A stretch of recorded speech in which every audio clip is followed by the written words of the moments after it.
On closer examination, you will realize that the hype machine is pretty much the way you can sell a few more million copies of your game. If that hype is not there, and when I say hype, it's just a term I use loosely for excitement, anticipation, and so on and so forth. I don't know if your game is able to still be able to, push forward in today's market. Now, this is not to say that some games don't sell without all of that, but, there still has to be some of that from the audience you're presenting your game to. I've been looking at some other games and I saw a comment that actually factored in God of War Ragnarok. I thought it was a very interesting comment. Somebody said, and this is in comparison to Black Myth Wukong, they said, they're not certain that, PC will help God of War Ragnarok. Even though the imagination of God of War Ragnarok was actually really good, it just felt like the game itself, Ragnarok, was, according to this audience member of mine, a drag, and they lack a grand finisher like the other God of War games. The final battle in God of War Ragnarok was, disappointing. The secret boss fight in Wukong is what we want from a final battle in Ragnarok, not beating up an old man. I haven't played Wukong all the way to the end yet. I haven't beaten it yet, but I thought this was a very interesting, topic in terms of this discussion because, again, I remember playing Ragnarok and I remember it being very draggy and not little, not kind of. I remember the game. I remember going, man, is this game going to ever end? Because for some strange reason, gameplay sort of, took the backseat. I guess because they were more in a position where they wanted to tell the story from a perspective of tying things up, tying up some loose ends, and so on and so forth. To be very honest, ladies and gentlemen, if they had actually split that game into two, I would not have been mad, and that is Ragnarok. Now, that's just for the story side, which is quite subjective, from the perspective of the player. But what I really wanted to point out and highlight is the fact that Ragnarok is going to be coming out at almost the same time, 48-hour window with Final Fantasy 16. If anybody is not seeing how this is quite a challenge at the end of the day, then I don't know what else can actually convince you that this whole thing with Sony's business strategy is kind of weird. Having used this game as an exclusive piece, Final Fantasy 16, PlayStation is no longer going to hold the game hostage and block it from other platforms. And the game now is free to, fly. But the hype factor is gone. Not many people are excited nor are looking forward to another Final Fantasy game right now, especially in the face of the competition that's going on. This is what I've always said. What's crazy is this game is coming out September 17th, and right on the heels of it, God of War Ragnarok is coming out September 19th. They're all going to go there, and they're all going to go fight for monies. And to be very honest, I think this is one of those instances where both games are going to be wait till you get a sale to be able to purchase these games because, again, the hype factor is not available.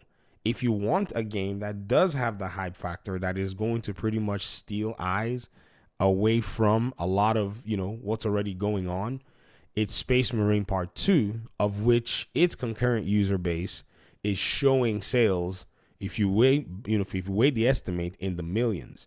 The game has already overtaken this, cycle. Now, yes, things will probably tone down in the next 8-9 days. However, you guys know the way these live service games roll, especially games that have the multiplayer at the end of them. They're games that are actually worth people's money in many cases to buy because there is that continuous play. There's that continuous, putting into perspective a lot of the, the side of gamers that they want to go back and they want to play some more games and so on and so forth. You also have it's kind of it's a sleeper stacked month. Just think about it that way.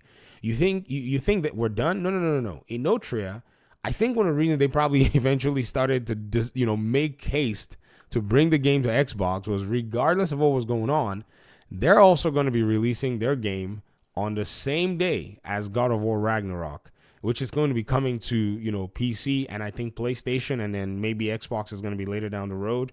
So these guys are in for some really interesting competition. And on top of that, the Starfield's DLC is also going to be coming in the month of September. And gamers are all going to be looking at their wallets going, what am I going to spend my money on? And believe you me, there's not a shortage of games that they can spend their money on Steam or on other platforms. So here is the thing. PlayStation themselves are going to be feeling the effects of not bringing this game day one. A third-party publisher that they money hatted their games are also going to be feeling the effect of not coming to PC day one. And somewhere, somehow, people really think that exclusivity is going to benefit these folk, not on the long term. And I've always said this because the third-party publishers, they don't sleep. Everybody is out here dropping games like crazy. And I think this is pretty much one thing that has actually led me to believe that the third-party exclusivity dealings has largely failed. It's not viable for these companies. It messes with the player, and the player looks and says, if you had to wait to come to me, then I can wait to go to you. And the truth is, both the third-party publisher and PlayStation themselves, they all need the money. That's why they're all here on PC. So at the end of the day, we can say the PC platform wins, which is just a very, tongue-in-cheek way of saying stuff. But really, it's not that. It's the fact that their own platforms, that's PlayStation themselves, their own platform is not able to carry their games. It's not able to even carry the third-party exclusives. Believe you me, you're going to start seeing shift up. You're going to start seeing, everybody else make their way to PC. Black Myth Wukong is already here, so they don't have anything to worry about. They're already on the biggest possible platform that can play their game, if you get what I mean. Rise of Ronin saw a really huge dip in its sales. Many people are not talking about that game. They'll say things like that, but not a lot of people are talking about games like Rise of Ronin and, how an exclusivity deal did not work out for that game. Think about it. The sales were not the strongest. The game did not necessarily, the game did not necessarily impress a lot of people because the game kind of had that, classic graphics, which I would have still played it if it was available on PC because, it looks like a cool game. It looks like a nice game. They're saying that the game was on track to sell at least 2 million units, but we don't necessarily have, a lot to go with. In fact, the article that you see, in terms of that is Sports Illustrated, which is interesting. That's actually writing about it. They're saying it's ahead. It's in place to be ahead of Neo. But here's the thing: by the time it makes its way to PC, Team Ninja, will probably have to be giving it away on a lower price. That's pretty much what it is, right? So at the end of the day, it is what it is when it comes down to these games. They will need to be able to find extra sources of income. Here it is. They're talking about the sales being on the rise. But I remember the game going, into demo, and I remember the game going on sale. I remember those two things. So, that data set, maybe it was something really interesting at the time the game first launched. But I remember as things started to go down the road, it just seemed like the game, the developers and the publishers were making decisions to say, hey, take this game away from our hands. I remember that at least for a little bit. But let me hear your thoughts in the comment section. Thanks so much for watching. Appreciate you guys' time and audience. Hopefully we'll talk pretty soon in another one. Peace out.